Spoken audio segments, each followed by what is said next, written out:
මට පහුගිය ටිකේ ගොඩාක් අය එයාලගේ ලයිෆ් ස්ටෝරීස් ෂෙයා කරලා තිබ්බා. ඒවා කියවුවම මට තේරුණේ මිනිස්සු ආදරේ නාමයෙන්, මිත්‍රත්වයේ නාමයෙන්, එහෙම නැත්නම් වෙන යම් හෝ යමක් අරමුණු කොටගෙන තමන්ගේම නිහඬ වේදනාවන් දරාගෙන ඔවුන් තනි වෙන්න බයයි.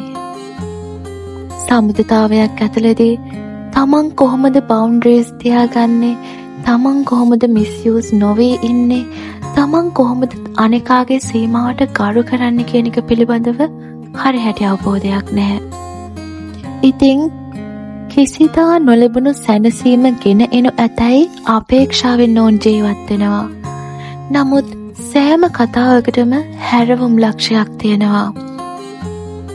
ආදරේ නාමයෙන් ඔබට ඔබ අහිමිවීම අවශ්‍ය නොවන බවත්, සම්බන්ධතාවයක් යනු ඔබේ සීමාවන් නිරන්තරයෙන් නොසලකා හැරීම, ඉවසා සිටීම නොවන බවත් යමකු ඉගෙන ගන්නා මොහොත ඔබේ ජීවිතේ ලොකු පෙරලියක් සිද්ධ වෙනවා.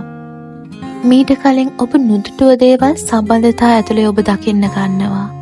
ජීවිතේ මේ විදියට මේ දේවල් සිදු නොවිය යුතු බව ඔබ විශ්වාස කරන්න ගන්නවා. නමුත් අද තියෙන ජීවිතේ හරිම කමර්ෂල්, ඒ වගේමයි මැටීරියලිස්ටික්. ඉතින් මිනිස්සුන්ගේ ජීවිත දවසින් දවස අප්ඩේට් වෙනවා. මේ අප්ඩේට් එකත් එක්ක අපේ වටේ ඉන්න අය වෙනස් වෙනවා.